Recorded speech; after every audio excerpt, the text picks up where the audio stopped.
So how do you make memory reboot type soundtrack by this person? I've been listening to that song a lot lately, and I really liked how it sounds. I really like the structure of it and the simplicity of it. At least that's how it came to me. It's really nice and pretty well made.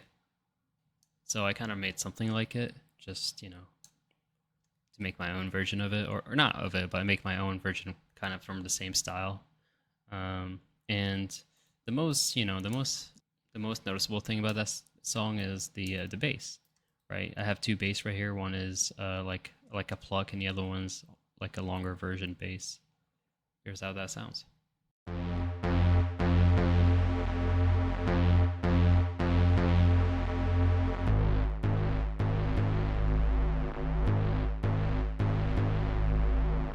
Not much to it. Very simple. A couple of notes. Actually, I can even show you.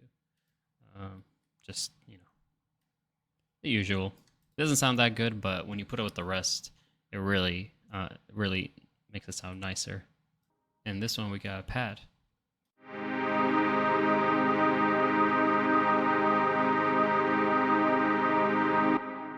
The trick about making this kind of soundtrack is the libraries that you choose. So a lot of the libraries is from the Analog Dreams and well, more Analog Dreams and like Massive and Rektar and stuff like that. So the more you look into what libraries you have and the more wise about which you choose the libraries you have, the more likely it's gonna sound really nice. Because there's some really nice sounding like pads, but then there's really like hit-on type of pads and stuff. So I like this one. I had to go through so many libraries in order to find the right one. So make sure you find the right one.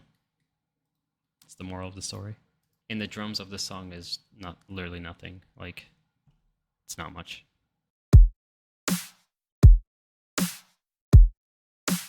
That's it. It literally goes for the whole song.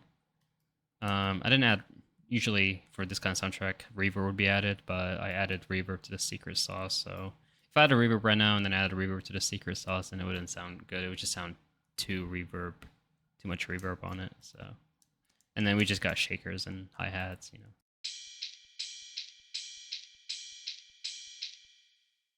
So the thing I noticed about that song, you use kind of vaporwave type of beat, and then it uses lo-fi type of hi hat and shaker. So that the between the two sounds really nice. That's why it gives you kind of that nostalgic type beat. So it's really nice how that fluctuates together. Another thing I added is very fast arpeggios, like those.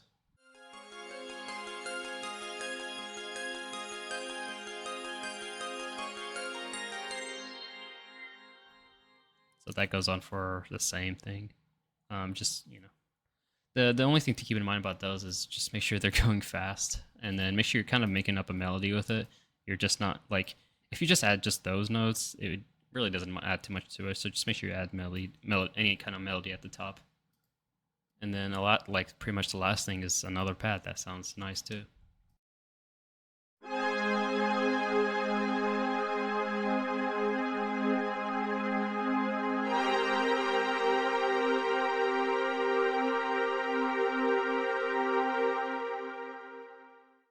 I don't know why, but those pads really remind me of the Tron Uprising uh, anime or cartoon. If you guys ever seen it, uses this kind of pad synthesizers and stuff like that. So in here, it's more pads. Kind of don't need to really show you that. It's just more of that stuff.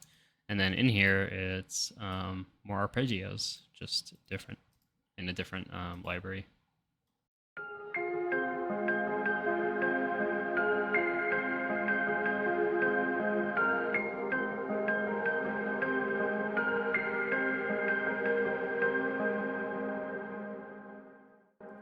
Really nice tone to it.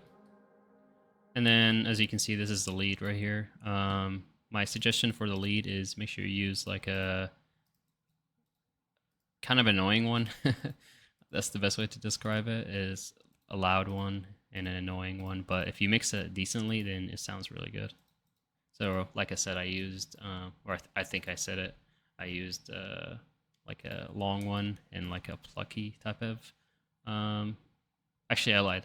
I used that for the bass, but for the, yeah, I did the same trick for the lead.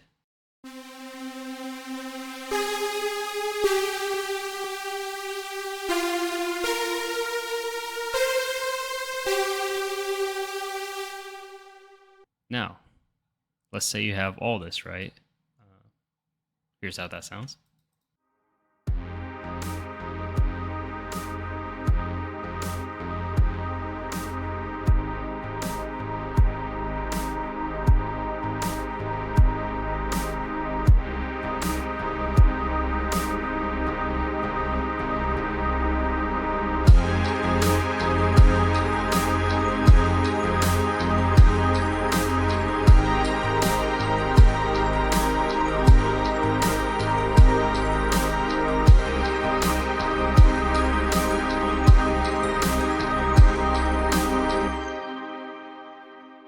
So that's all I'm going to show you for this. Now, let's go to the secret sauce. So all I did is I took this whole thing and I just recorded it in Edison.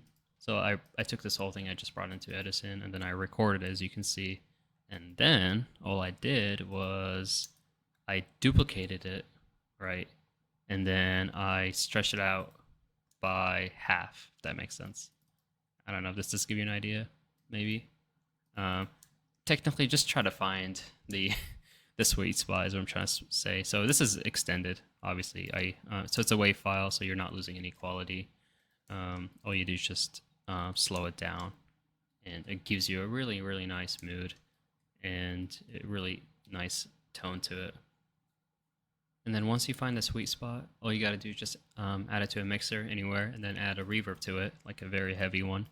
And here I used the venue, or did I use the venue? I think I did. Or I guess now I am. Just use some kind of heavy reverb, and then EQ it, EQ it again, EQ it again.